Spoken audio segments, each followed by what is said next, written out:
Bata ka pa, gusto mong yumaman, gusto mo ng kalayaan at malaki ang pangarap mo sa buhay. Ang pagiging milyonaryo normally na-achieve yan pagdating sa edad na 30 and above. Pero malaki na ang porsyento ng mga kabataan ngayon na naghahangad maging milyonaryo at nagiging milyonaryo. Sa video na to, ibibigay ko ang 3 sikreto para ang isang teenager o ang isang bata na nasa edad 15 to 20s ay maging milyonaryo. The average age of young millionaires in the Philippines ranges from 20 to 25 years old, with a percentage of only 0.0001% in the population. I'm Josh Moica and I achieved my first million when I was 17 years old.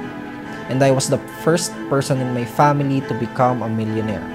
Ang storya ng isang bata na nanggaling sa isang mahirap na pamilya, ang storya ng isang bata na nagsumikap ng maaga para makaangat sa buhay, ang storya ng isang 17 anyos na bata na nakapagtayo ng isang malaking kumpanya na may 100 empleyado at naging young CEO. Dito na nagsimula ang pahina na nagpakita sa mga kabataan na posible ang pagyaman. I made my first million at 17. Pero ano man ang makita mo sa internet o TikTok, gusto kong malaman mo na hindi ito normal. Hindi yun normal na ganun kabilis at ganun kaagad. Pero nangyari ito dahil meron akong sinunod na 3 pinaniniwalaan ko. Ang mga sasabihin ko sa inyo ngayon ay ang mga bagay na hindi lang nakatulong sa akin para makuha ang unang milyon ko at the age of 17. Pero ito ang nakatulong sa akin para magkaroon ng kabuhayan na magge-generate ng milyon-milyon hindi lang para sa sarili ko, pero para sa pamilya ko at sa libu-libong tao na nasa kumpanya ko. Kaya nagsasalita ako dito sa harapan nyo mula sa aking karanasan. At gusto kong iklaro na kahit anong sabihin nila, kaya kong magpakumbaba at sabihin na ang pinakamalaking porsyento ng tagumpay ko at ng lahat ng mayroon ako ay dahil sa luck, biyaya ng Diyos at tamang timing. Ngayon, paano nga ba magtagumpay ng maaga? Pero bago ko ibigay sa iyo ang sagot sa mga tanong mo, I want you to answer my question first. Ano na nga ba ang mga bagay na alam mo na at mga bagay na hindi mo pa alam? Kaya ako tinatanong ito ay dahil ang mga bagay na magpapayaman sa'yo ay ang mga bagay na hindi mo pa alam. Bakit? Dahil kung ang magpapayaman lang sa'yo ay mga bagay na alam mo na, mayaman ka na dapat ngayon at hindi mo na kailangan panoorin ang video na to. Ang pagyaman mo ay nag-uumpisa sa kung paano ka mag-isip. Bilang bata, dapat nating maintindihan na tayo ay hilaw pa at wala pa tayong alam. Wala ka pang pera, wala ka pa masyadong karanasan at wala ka pang koneksyon. Ang tanging meron ka lang ay ang iyong kabataan. But don't get me wrong, it is an advantage. Ito ang edad na kaya mo pang magpuyat, kaya mo pang maging malakas, kaya mo pang makinig at ang kailangan mo lang gawin ng paulit-ulit ay ang mag-aral. Learn more and talk less. Because you don't know much about anything yet. To give you a fresh start, simulan mo munang alamin ng mga bagay na alam mo na at maging aware ka sa mga bagay na hindi mo pa alam. Naalala ko nung bata ako, bihira akong magsalita at nakikinig lang ako sa mga taong nakakatanda at mas may alam sa akin sa maraming bagay. Ginamit ko yung pagiging tahimik ko noon para makakuha ng maraming impormasyon at maging matalino sa maraming bagay.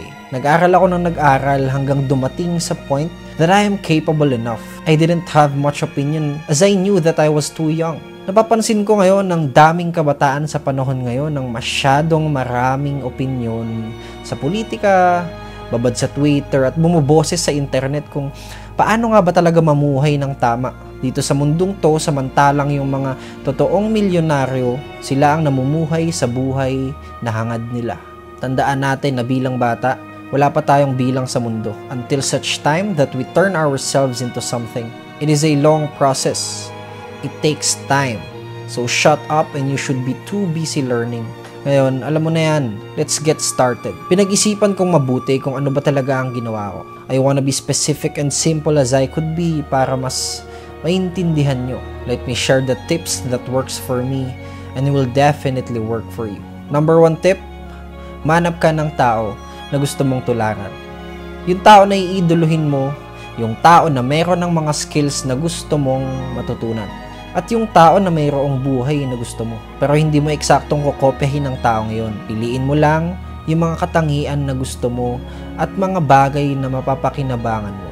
This is an expressway to be the person that you want to be. Hanggang ngayon, ginagawa ko yan. I'm a product of 50 combined grown men that is winning in life. Mga taong mayayaman, matitikas, may magandang buhay, may magandang asawa, may magandang kotse, at lahat ng gusto kong makamit ay meron sila. Itong mga taong tuwang pinapakinggan ko at pinapanood ko sa internet. Hindi ko sinasabi na isang tao lang ang hanapin mo para gayahin.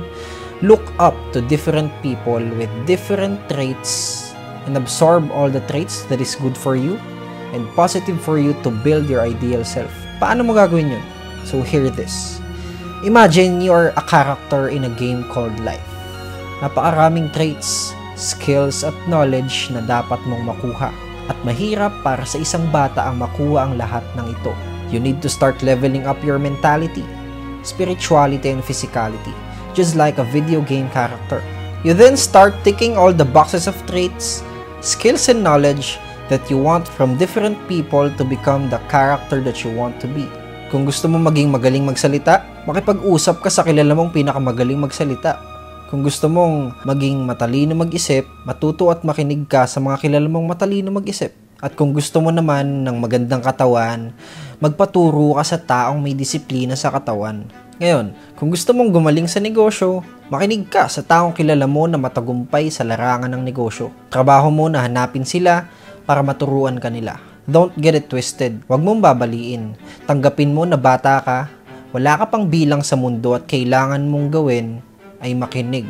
Inside a video game, pera ang ginagamit para makabili ng skin at magmukhang maangas. Pero para mag-level up at lumakas ang karakter mo, you have to exert enough time and effort to become stronger. And it's the same with life.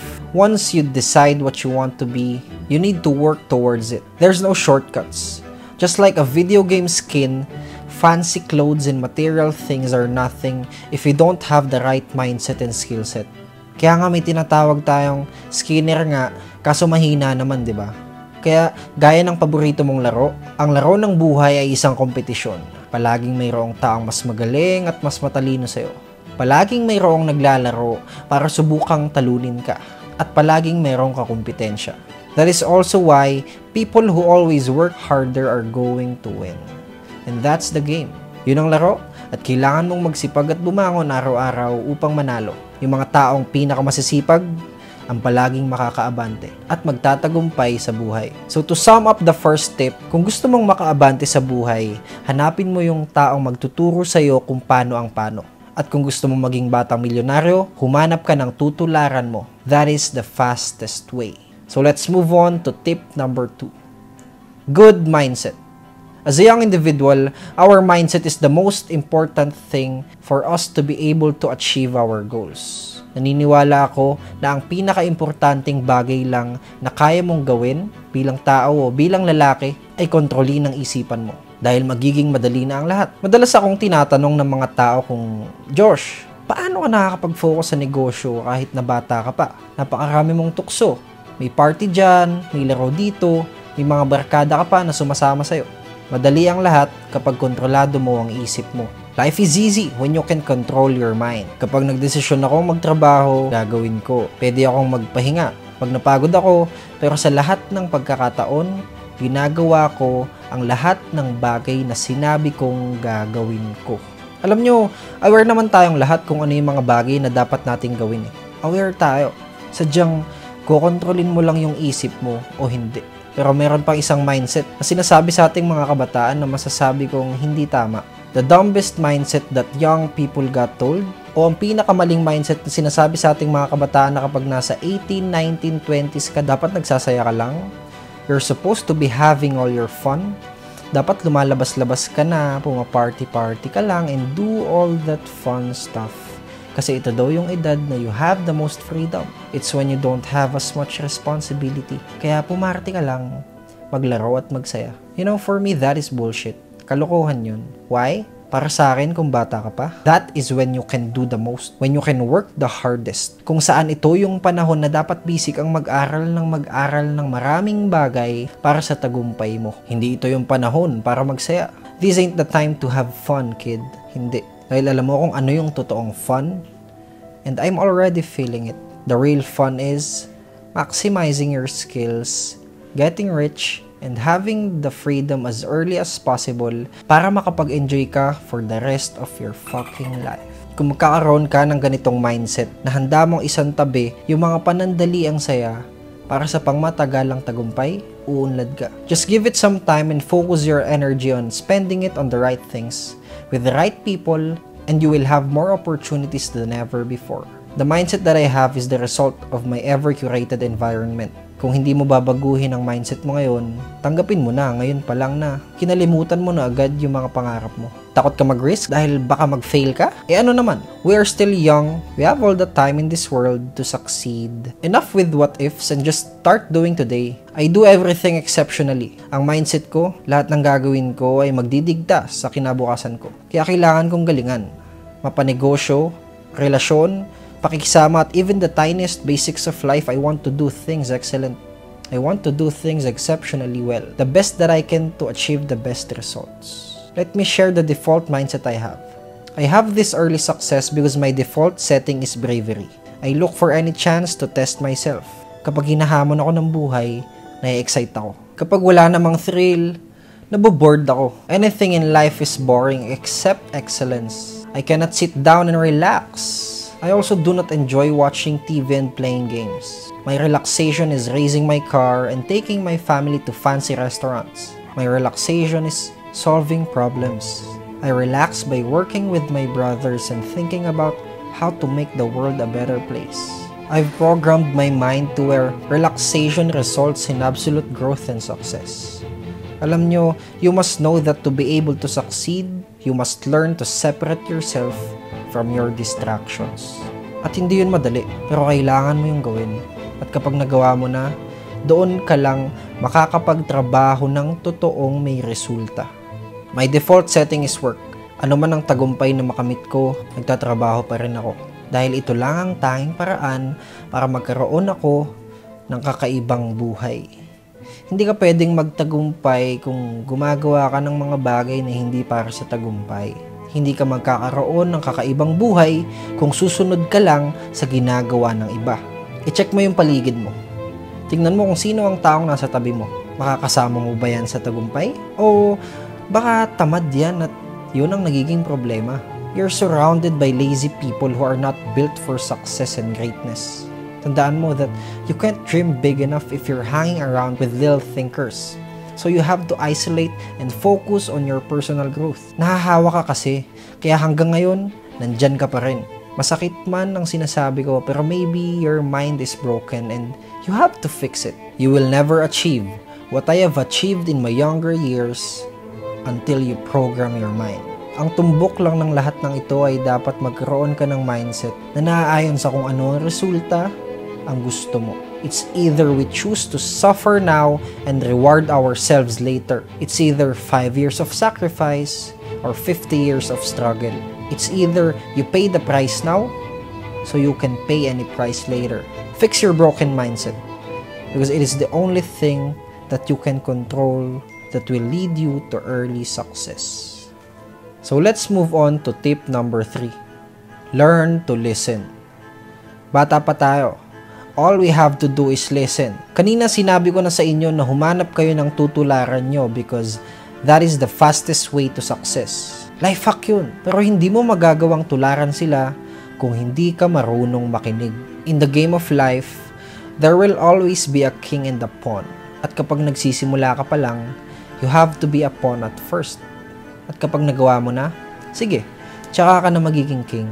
Kaya kung tatanungin mo ako kung paano ako naging king sa sarili kong empire, ang isasagot ko lang sa'yo ay natuto akong makinig. I learn from everybody at naging ganito na ang buhay ko. So imagine natuto lang akong makinig. Imagine, nag-observe lang ako. Binago ko lang yung mga pinapanood ko sa internet. Kung dati, puro kalokohan yung pinapanood ko. Ginawa ko, nag-follow ako ng maraming educational pages. Influencers na may magagandang buhay na nagtuturo ng mga tungkol sa buhay at nagbibigay ng inspirasyon at na nagbibigay ng values. Hindi yung puro kalokohan at kalaswaan lang ang pinapanood mo. Kung dati, puro babae sa TikTok ang pinapanood ko, pinalitan ko ng panonood sa mga lalaking may magagandang babae. Inikot ko lang yung mindset ko at pagtingin ko sa mundo. Sa simpleng pag-change ng perspective ko sa buhay, nagbago na rin yung buhay ko. And that's the power of listening. Yun ang epekto kapag natuto kang makinig. Hindi sa mali, kundi sa tama at magagandang bagay na dapat mong pakinggan. Kailangan matuto kang makinig. I want to emphasize this enough. Kung gusto mong makaabante sa buhay, you have to learn to listen and learn from the best. So eventually, you will reap the best rewards and be the best version of you. Okay, so nasabi ko na lahat sa inyo yung 3 bagay na ginawa ko para maging isang batang milyonaryo. Kaya pwede mong sabihin sa sarili mo ngayon na bakit ko kailangan gawin lahat yan eh. Ayoko naman maging successful. Ayoko naman ng masyadong magandang buhay. Ito ang tandaan mo. You're living a legacy. Ayoko naman mag-iwan ng legacy. Anong mapapala ako dyan? No. Kailangan mong malaman na sa gusto mo man o hindi, mag-iiwan at mag-iiwan ka ng legacy. It's just going to be different if you will be intentional about it. Sa gusto mo man o hindi, may iiwan kang pamilya. May ipapasa ka sa baba, sa ayaw mo man o sa gusto mo. Kaya hindi mo pwedeng sabihin na wala kang pakialam sa legacy mo dahil kailangan mong magkaroon ng pakialam. Dahil may ibang taong mabubuhay sa buhay na meron ka ngayon. Legacy is built now and experienced later.